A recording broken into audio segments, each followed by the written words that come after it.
न कोई बच्चा समझता है कि मैं छोटा हूं और न कोई बुढ़ा समझता है कि मैं बूढ़ा हूं। वो तो पतंगों की तरह से एकदम छूट रहे। पतंगों को जैसे ही रोशनी दिखाई देगी, अंधेरे में बैठे उसके ऊपर में एकदम निछावर हो जाएंगे और अपनी हस्ती को खो देंगे उस रोशनी में। इसी तरह से ये जीवात्माएं, जब इनको वो चीज मिलेगी, इनको कुछ नहीं होश रहता, कोई ज्ञान नहीं रहता। इस मैदान में यहाँ पर इतना जन समुदाय जो नर नारी छोटे छोटे बच्चों का उपस्थित आपके समझ दृष्टिगोचर पड़ा हुआ है, ये बिल्कुल उसकी दशा यही है और कोई दशा नहीं।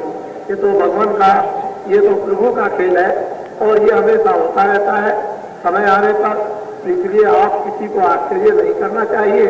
आपको तो भगवान की दया लूटनी चाहिए, उसकी मेहरबानी जो हो रही है उसको लेना चाहिए। हम लोग उसकी मेहरबानी दया दृष्टि मेहर की नजर उस खुदा भगवान की नहीं लेते हैं हिंदू मुसलमान ईसाई, तो फिर वो क्या करें? वो तो आपको हकूक और अधिकार है, तो आप भी कम से कम अपने अधिकारों हकूकों से काम ले और जिस आलात और जिस आनंद के लिए ये जिस्म आपको मिला है उसको लेकर के जाए। खाली हाथ मत जाए। खाली आप आए हो, कुछ लेकर नहीं आए। कम से कम ऐसा बर्तन भर लो कि भरा हुआ तो चला जाए, लेकिन उस खजाने को जो दैविक दौलत है, संपत्ति है ईश्वरीय, उसको आप अपने हृदय में, अपने दिल पर भरें। और वो ऐसा खजाना है कि यहाँ से खुशी खुशी जो फकीर और महात्माएं हंसते हुए गए। मैं आपको एक फकीरों की छोटी सी कहानी बता दूं, उसको आप ध्यान में रखेंगे। एक राजा, एक बादशाह हिंदुस्तान में राज करते थे। उनको इतनी हविस, इतना लोभ उनको था कि सारे हिंदुस्तान में अपने अधिकारियों को हुक्म दे दिया कि जितनी भी दौलत उसको सब घरों से निकाल कर मेरे खजाने में ले आओ। एक एक पैसा ढूंढ ढूंढ करके निकाला गया और सारे देश की संपत्ति को बादशाह के खजाने में पहुंचा। बादशाह ने सोचा कि अब ये कैसे जाना जाए कि सबके यहां से निकल आई। उसने अपने राज में ढंढूरा पीटा कि जिस किसी के पास एक पैसा निकलेगा, बादशाह की लड़की के साथ उसकी शादी होगी। एक ब्राह्मण का लड़का, वो उसका पिता को समाप्त हो गया। मां के पास गया कि मां, ये तो मैं जानता हूं कि हिंदुस्तान में सब कुछ सबके घरों से एक एक पैसा बादशाह ने निकाल करके अपने खजाने में रख लिया, लेकिन हमको एक पैसा चाहिए। कह लगे बेटा, हमारे पास तो कोई पैसा है नहीं और मैं किसी से मांगू उसके पास भी नहीं है। सारे हिंदुस्तान का पैसा तो इकट्ठा राजा ने कर लिया, उसको खजाने में चला गया। कह रहे अगर हमको एक पैसा नहीं दिया तो हम खुदकशी कर देंगे। माँ ने सोचा एक बच्चा है, ये भी चला जाएगा तो मैं तो विवाह हो गई, मेरा तो पति बन गया, अब फिर क्या होगा, कौन हमारी देख रेख करेगा। बहुत सोचने समझने लगी तो उसे अपनी पुरानी बात बहुत दिन की याद आ गई कि जब इसका पिता मरा था तो उस समय पर यह रवाज था कि कोई जलाया नहीं जाएगा, सबके सब गाड़े जाएंगे। तो जब इसके लड़के के पिता वो जब गाड़ने चले तो एक पैसा उसके मुंह में रख दिया और ले जा करके उसको जमीन में गाड़ दिया। उसको याद आ गया मां को, उसने कहा बेटा एक काम करो कि मैं तुमको बता दूं, तुम चले जाओ कब्रिस्तान में, वहां तुम्हारा पिता दफनाया गया, उसके मुंह में एक पैसा रख दिया, हो सकता है कि वो पैसा मिल जाए।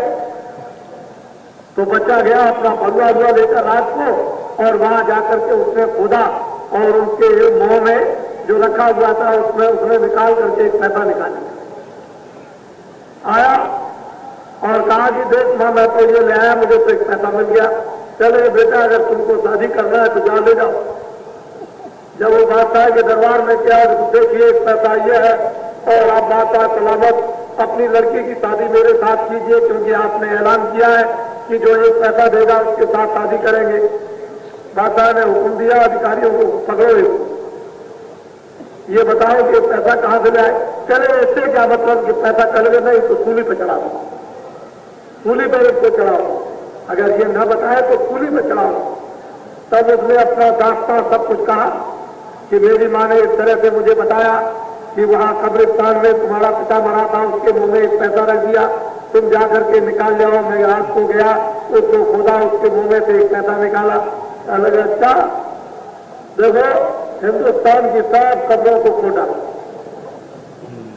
सारे हिंदुस्तान की कब्रें खोद डाली, निकालो कहीं पैसा रखा हो।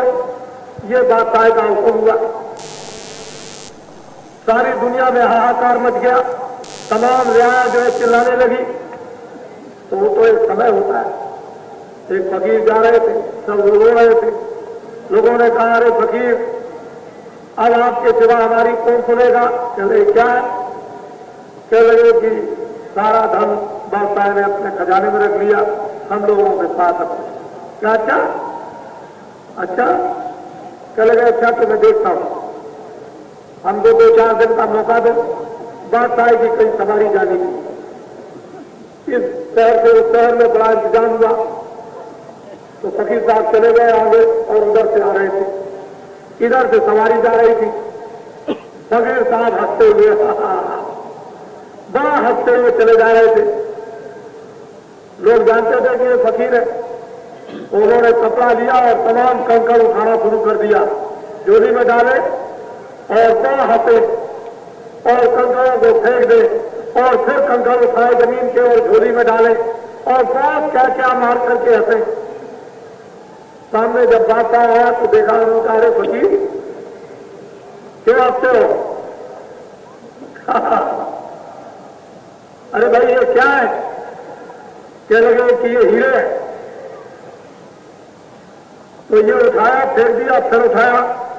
अरे कह लगे फकीर ये तो कंकड़ है। नहीं, ये हीरे है, मेरी इनसे मोहब्बत है, प्यार है, उनको मैं छोड़ नहीं सकता हूं। जब मैं मरूंगा तो इन हीरों को अपने साथ ले जाऊंगा। अरे फकीर तुम क्यों फकीर हुए हो? तुमको इतना भी इल्म नहीं है कि कोई मरता है तो कुछ साथ ले जाता है? ये तो कहलाना था। फकीरों को तो यही चोट मारनी है और उनको क्या करना है, मौके से निशाना मारते उसी में शिकार हो जाता। फिर उन्होंने फेंक दिया और फिर बटोरे और हंसने लगे, हाँ जब मैं मरूंगा तब उनको साथ ले जाऊंगा। अरे मूर्ख नादान फकीर, अरे तू मरेगा तो इनको साथ ले जाएगा, तू बेकार फकीर हुआ। अरे कह लगे, बादशाह सलामत, सारी रियाया की संपत्ति को तुमने इकट्ठा करके अपने खजाने में जमा कर लिया है और जब तुम मरोगे तो उसको सबको ले जाओगे, तो ये फकीर के हीरे भी साथ जाएंगे। साथ से उसका चैन खुल गया, बुद्धि खुल गई और उसी समय उसको ज्ञान हो गया, मार दिया निशाना। फकीर तो निशाने के लिए आते हैं और क्या करें, बड़े बड़े लोगों को बदल दिया। बस वो उतरा अपने हाथी से नीचे और फकीर के कदमों में सीधा किया और हुक्म दे दिया अपने अधिकारियों को, खोल दो खजाना, सारा खजाने का धन आया तो बांटो, मैं कुछ नहीं ले जाऊंगा। कितनी बड़ी मेरी बेअक्ली थी, यह अज्ञानता थी कि मैं सोच रहा था कि ये धन मैं अपने साथ ले जाऊंगा और ये तो बात कुछ और निकली। बस फिर क्या हुआ, थोड़े दिनों में अपनी राजगद्दी छोड़ दी, बादशाह छोड़ दी और फकीर के साथ हो गए और फिर वो अपना काम, अपनी रूह का, रूहानियत का करने लगी। फकीर की नजर, फकीर की कृपा मेहरबानी और बादशाह को भी, उसकी रूह को भी पार कर दिया और खुदा के पास पहुंचा दिया। तो ये तो समय होता है, समय होता है हर चीज का। नर नारी बच्चे बच्चियों तो कुछ लेकर नहीं जाएंगे, जिस काम के लिए है वो काम का नाम करो, आत्मा को जगाओ, जिसलिए ये मनुष्य शरीर मिला है पार करने के लिए। कितने जन्म और युगों से जीवात्मा का जन्म मरण, इससे निकाला कुत्ते बिल्ली चूहे में, चूहे कुत्ते बिल्ली से निकाला सांप बिच्छू गोजर में, सांप बिच्छू गोचर से निकाला परिंदों में, परिंदों से निकाला कीड़े मकोड़ों में, कीड़े मकोड़ों से निकाला नरकों में। इस जीवात्माओं की क्या दुर्गत और दुर्दशा होती है, ये आपको तो इसका ज्ञान नहीं है। इसलिए मानव तन अमूलक है, हीरे जवाहरातों से ये नहीं मिलता, राजपाट से ये नहीं मिलता। ये तो बड़ी बड़ी तपस्या करने के बाद सतयुग का, त्रेता का, द्वापर का और फिर 5000 कलयुग कभी भी हुआ होगा, उन सब का पुण्य आज उदय हो गया, जो आपको ये मनुष्य शरीर मिल गया है। मनुष्य शरीर ऐसे नहीं मिलता। साधन धाम मोक्ष कर द्वारा संपन्न साधनों का धाम, जीवात्मा उसी दरवाजे पर बैठी है कि ऊपर देखो तो भगवान का फाटक खुल जाए और नीचे देखो तो अज्ञान और नरक और 84 चले जाओ। दोनों तरफ का रास्ता तुम्हारे पास खुला हुआ है, उधर जाना